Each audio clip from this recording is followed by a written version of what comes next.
বর্ডারে ভারত এই ঔদ্ধত্য দেখানোর সাহস পাচ্ছে কিভাবে?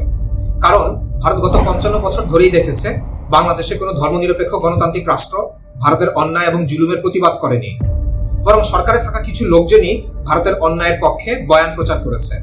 আর এজন্যই ভারত এই সাহস পাচ্ছে। ভারত পুশিং করছে কাদেরকে? সে পুশিং করছে মুসলিমদেরকে। ভারত খুব ভালো করেই জানে যে বাংলাদেশের সীমান্তবর্তী মুসলিমরা কখনোই এই পুশিংকে মেনে নিবে না।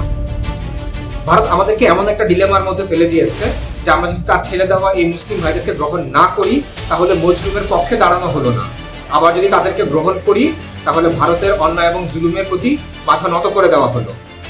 এই সমস্যাটা কেন হচ্ছে?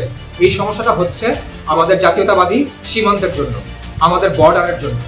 আমরা যদি এই বর্ডারটাকে একটু বড় করতে পারতাম, পশ্চিমবঙ্গ দখল করে ফেলতে পারতাম, অথবা 7 সিস্টার্স অথবা আরাকান দখল করে ফেলতে পারতাম, তাহলে এই মুসলমান ভাইদেরকে ঠাঁই দেওয়ার জন্য যথেষ্ট জায়গা থাকতো। অসম্ভব মনে হচ্ছে? আচ্ছা, আল্লাহ সুবহানাহু ওয়া তাআলা কি শেখ মুজিবকে এমন কোনো দলিলে লিখে দিয়েছেন যে বাংলাদেশ নামক একটা রাষ্ট্র 55,000 বর্গমাইলি হতে হবে, ঠাসাঠাসি করে এখানে মানুষ থাকতে হবে, এর বর্ডারকে বড় করা যাবে না?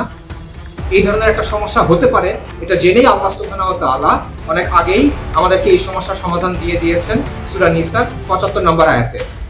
আল্লাহ কি সমাধান দিয়েছেন সেটা সেখান থেকে পড়ে নেন। তবে সেই সমাধানকে বাস্তবায়ন করতে হলে আমাদেরকে যেতে হবে আরেকটা আয়াতের কাছে, সেটা হচ্ছে সূরা আনফালের 60 নম্বর আয়াত, যেখানে আল্লাহ সুবহানাহু ওয়া তাআলা বলেন, বিসমিল্লাহির রহমানির রহিম, ওয়া আইদ্দু লাকুম মাসতাতাতুম মিন কুওয়াতি ওয়া বিরিবাতিল খাইল। আর তাদের মোকাবেলার জন্য তোমাদের সামর্থ্য হতে প্রস্তুত করো শক্তি এবং অশ্ববাহিনী। কেন আমরা শক্তি এবং অশ্ববাহিনী প্রস্তুত করব? তুরহিবুনা বিহি, যাতে করে তাদেরকে ভয় দেখানো যায়। কাদেরকে ভয় দেখানো যায়? আদুল্লাহি ওয়া আদুওয়াকুম, যারা আল্লাহর শত্রু এবং আমাদের শত্রু। এই ভারত হচ্ছে আল্লাহর শত্রু এবং আমাদের শত্রু। এই আয়াতকে বাস্তবায়ন করতে হলে আমাদের 3টে জিনিস দরকার। নাম্বার 1, আমাদের নিজস্ব একটা সামরিক শিল্প দাঁড় করাতে হবে। এই গার্মেন্টসের মতো ক্ষয়রাতি শিল্প বাদ দিতে হবে। নাম্বার 2, আমাদের হচ্ছে এমন একটা শক্তিশালী সামরিক বাহিনী দরকার যার পেছনে আছে জনসমর্থন, যারা ভারতের মতো রাষ্ট্রকে মোকাবেলা করার জন্য ফিজিক্যালি এবং মেন্টালি ফিট। 3, আমাদের জনগণকে ঐক্যবদ্ধ হতে হবে এমন একটা স্লোগানে যার মাধ্যমে এই ধর্মনিরপেক্ষ গণতান্ত্রিক রাষ্ট্রকে সরিয়ে এমন একটা রাষ্ট্র প্রতিষ্ঠা করা যায় যে রাষ্ট্র এই নীতিগুলো বাস্তবায়ন করবে। আমাদের জনগণকে এর ভিত্তিতে ঐক্যবদ্ধ হতে হবে এবং নিজেদেরকে একটা প্রেশার ফোর্স হিসেবে প্রতিষ্ঠিত করতে হবে।